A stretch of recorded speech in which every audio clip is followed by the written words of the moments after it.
Hello, welcome to Shaka Extra Time. I am Paul Nhido. Joining me from his home in Arlington, Virginia is Shaka Ssali himself, aka the Kawale Kid. Hello, Shaka. Hello, Ndugu Paul. How are you? I guess I have to say that I remain simple, easy, and as some of my fans have suggested, an awesome son of Mother Africa. I lost three people Wow. in 1 week. Yeah, we are talking about a former Ghanaian president, Flight Lieutenant Jerry John Rawlings, retired but certainly not tired when he lived. I also lost another individual in New York City, a man who comes from your territory, Eric Kashambuzi, a man that used to be a UN senior official or executive for many years, had retired and had been retained as a consultant. He had been on several editions of Straight Talk Africa and shared his wisdom, knowledge, and experience with our global audience. May his soul rest in eternal peace. I also lost a young lady in Los Angeles, the daughter of Carol Bugari Baruru. So it has not been really a pleasant week, as it were. Ndugu Shaka, my deepest condolences to you. Thank you very much.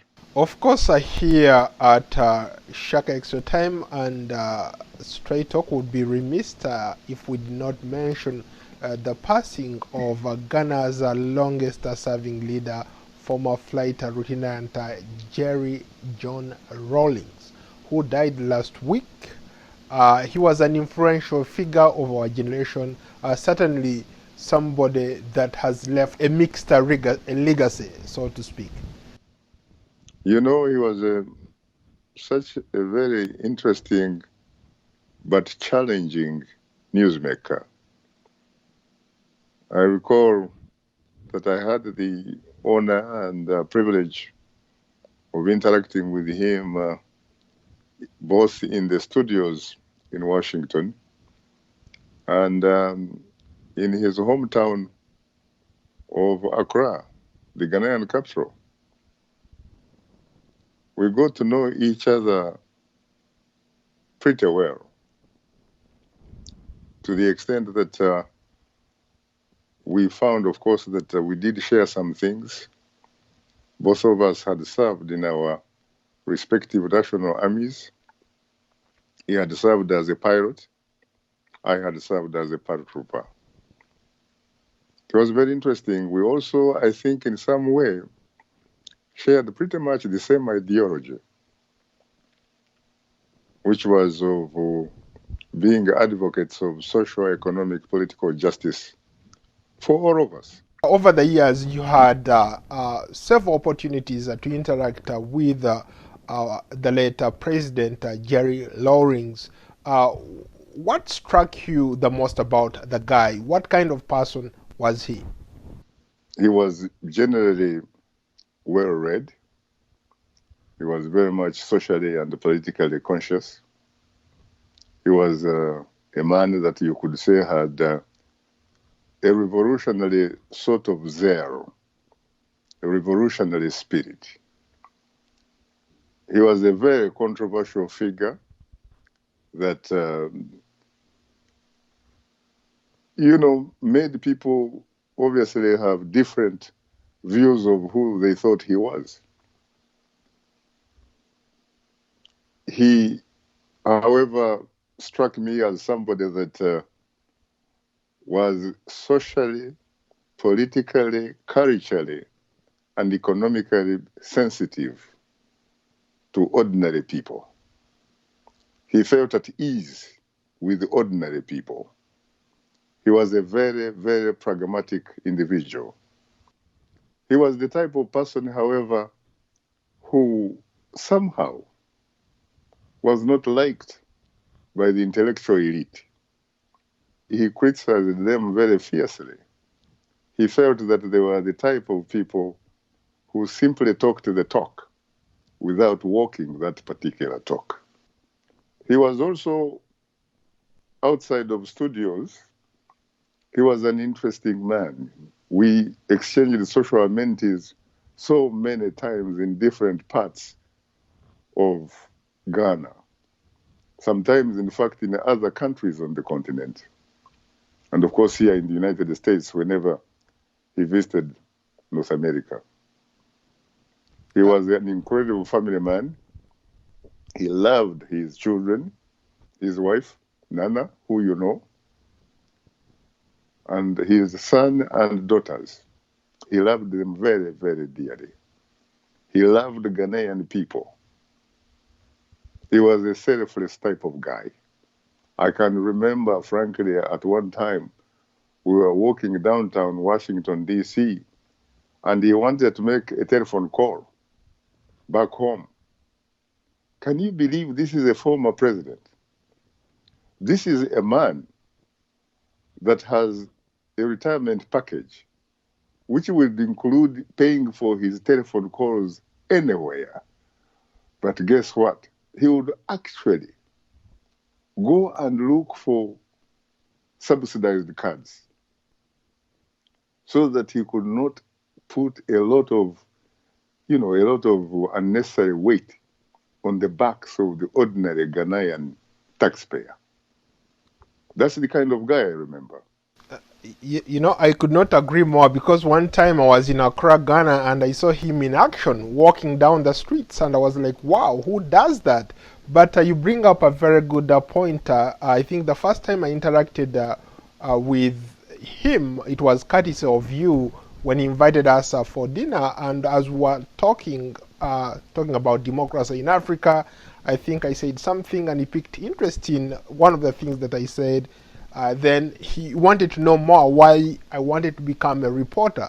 So he encouraged me to be, if I was going to be a reporter, to be the best that I can be, because reporters, at the end of the day, become the voice of the voiceless. And through you, I got to know him on a personal level. Yes, he was an incredible man. I did not sometimes agree with some of the things that he did. For example, I remember that I really, really admired him when he led the revolution of 1979 and presided over a government very briefly, 3 months before having an election and handing over power peacefully to President Liman. Unfortunately, a man that about a year later, he actually overthrows. And from that time, he stayed for a very, very long time in power. Later, he even changed tact and removed the military uniform and put on civilian, suits as a civilian president. And, and also came up with a constitution that had term limits, which he actually observed. He never, unlike some of his colleagues across the continent, who had themselves shot themselves into power, he never actually engaged in the political constitutional shifting of the goalposts. He served his 2 terms, which were really sort of democratic. He had already served about 10 years, which were a bonus. And he handed over, guess what? Not to the person that he had intended to hand over to, a man who had been his vice president, Professor John Evans Atta Mills. But he actually handed over to President John Kufuor from the opposition, who had actually won the election. He handed over to him peacefully. And in fact, I think that history should be able to find it very easy to judge him as perhaps one of Africa's transformative presidents. In fact, he sort of laid the groundwork for the democracy that is enjoyed in Ghana today. It was Jerry Rawlings and his colleagues. How would you respond to some of his critics who say that, yes, he was a very transformative figure, but at the same time, he was also a very controversial figure in a sense that when he took power, initially when he took overthrew the government, he literally did a lot of crazy things in that country. He executed a lot of people. He denied those things, but every source of piece of evidence pointed at him making orders, giving orders for his soldiers to execute some of those people. You know, it is a subject that we used to talk about a lot. As a matter of fact, even in my first interview with him, I actually asked him, why did you kill those former Ghanaian leaders? Why did you have them, executed on a firing squad? He said, Shaka, I take responsibility because the buck stops with me, because I was the head of state. But the fact remains that I was not the one that made those decisions. And he was right, because later I cross-checked.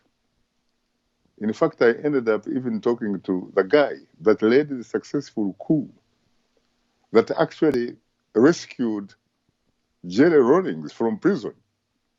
Because a lot of people may not know, but Jerry Rawlings' first attempt to overthrow the Ghanaian government failed. And he was immediately arrested. He was essentially tried publicly. And he made an incredible statement that earned a lot of sympathy to the nation. So when a second military coup attempt, which later succeeded, that military coup was led by a Major Bwachichan. Flight Lieutenant Jerry John Rawlings was in prison.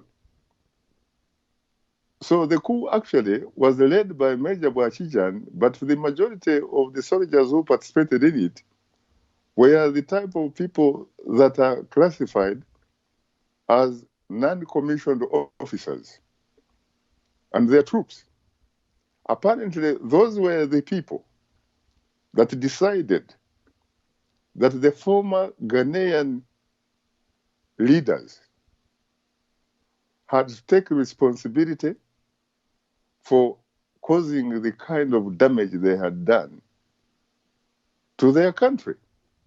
So by the time Jerry Rawlings is released from prison and is honored to serve as the symbolic leader of that particular coup, the decision had already been made. And so really, basically what he had done is when he came out, everything was a fait accompli. So he was not the one actually that made the decisions that resulted into the death of those particular individuals. I have met some of the children of some of those men that actually were publicly executed. And they really complained, and they didn't like, nor did they ever forgive Flight Lieutenant Jerry John Rawlings. But it is a misunderstanding that he is the one that ordered the firing of, the killing of those people. At least that's the information I have.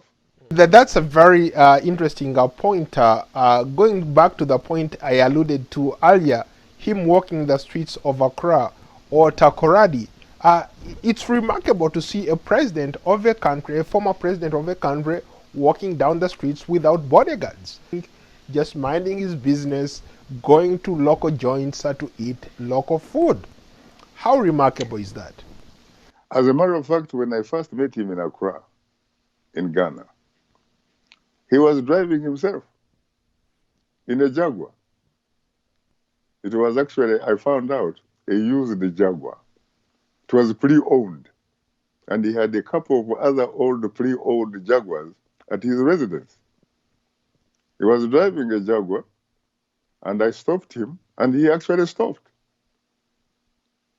And he asked me to come in the vehicle. I came in the vehicle, and he stopped by the nearest Chinese restaurant. He bought me lunch with some of his colleagues who were some of his former cabinet ministers. And you cannot believe it, all the waiters in that restaurant will be coming to him. They were basically, it was like really, they worshipped him. But they even though they worshipped him, they looked at him as a ndugu, a comrade, a brother. That's the kind of guy that Jerry Rawlings was. He was very, very free. As a matter of fact, I read that there was a time when he actually went downtown Accra and started guiding traffic. Yes. As if, in fact, he was a police officer. Yes. Yeah. You know, traffic can get crazy in Accra sometimes. So Yeah. I guess he had to step in because the traffic men were not doing their job. Yeah. What can African leaders, especially people who have overstayed their welcome, people who overthrew their governments, came to power, and have been around since they took the reins of power, what can they learn from the example of Jerry Rawlings? I think that is very simple. That you get the opportunity, you serve. It is about serving. It is not about controlling. It's about getting an opportunity to serve your people.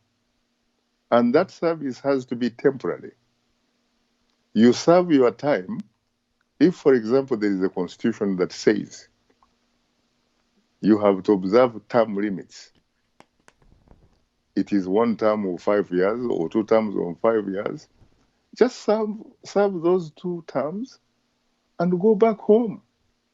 And there are so many African presidents so far who I know, who I interviewed when they were in office so many, many years ago, and who I have visited again later after they have served their term.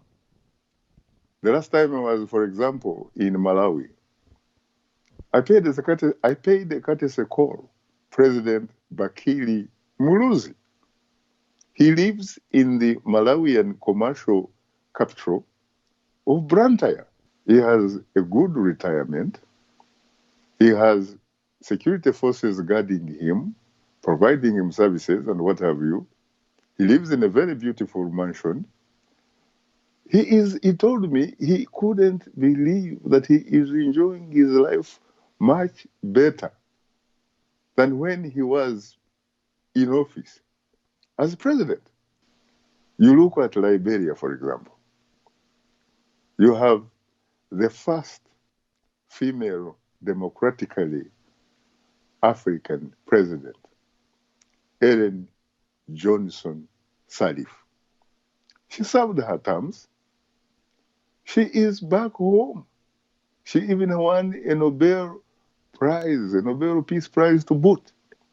You have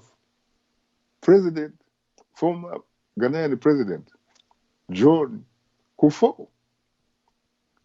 You have another Ghanaian president who lost an election while he was in office and considered defeat with grace, John Dramani Mahama. He is there, and I'm told he's trying to make a comeback and run for office again. I think that what African leaders really should know is that under no circumstances should they view themselves as if they were kings or as if they were monarchs, because they are not. They are presidents. And because they are presidents, it's because they are being hired to play that role by their own people. So they should be able to account to the people who helped put them in office. That's a perfect segue to our next segment. Ethiopia appears to be approaching civil war, fighting between forces loyal to the federal government headed by Prime Minister Abiy Ahmed and Tigrayan People's Liberation Front, TPLF, has claimed hundreds of lives over the last couple weeks, couple days. What could have gone wrong in Ethiopia? Ethiopia was on the verge of becoming this beacon of hope for Africa. When you look at the behavior of the Tigrayan People's Liberation Front forces, the manner in which they behaved. First of all, you know, there was an election that was planned to happen in Ethiopia, but due to COVID-19 or to the coronavirus pandemic, it was postponed. But the authorities in the Tigrayan region decided to hold what they called an election. And the interpretation was that they were taking that action as a way of trying to secede from Ethiopia.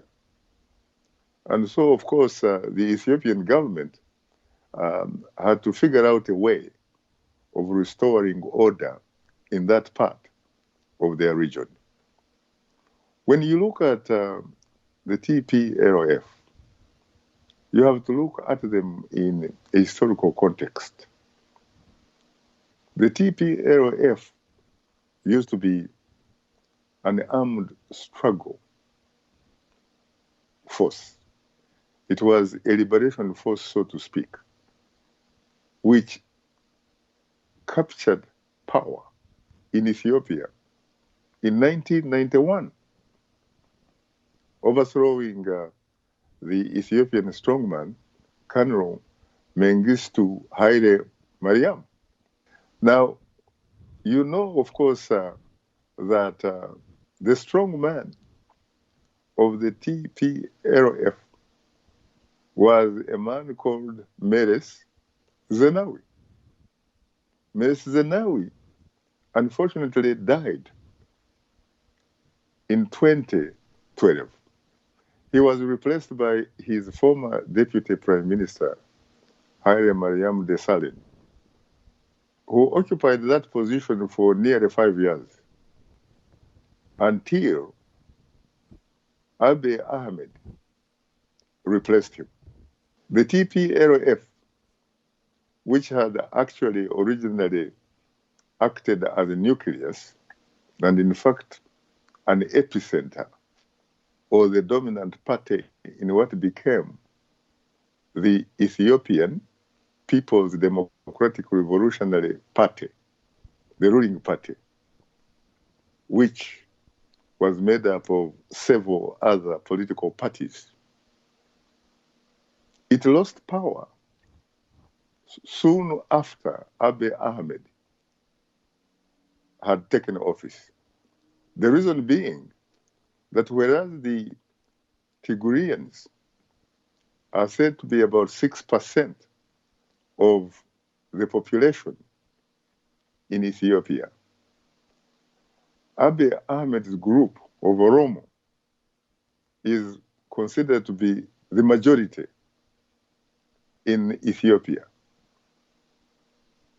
And so there had been, of course, as you remember, protests in Ethiopia, especially in the Oromia region, where the so youth... many people have died too. That's right. And so what happened is power changed hands. When the power changed hands, the new leader or new prime minister, Abiy Ahmed, tried to consolidate himself into his position.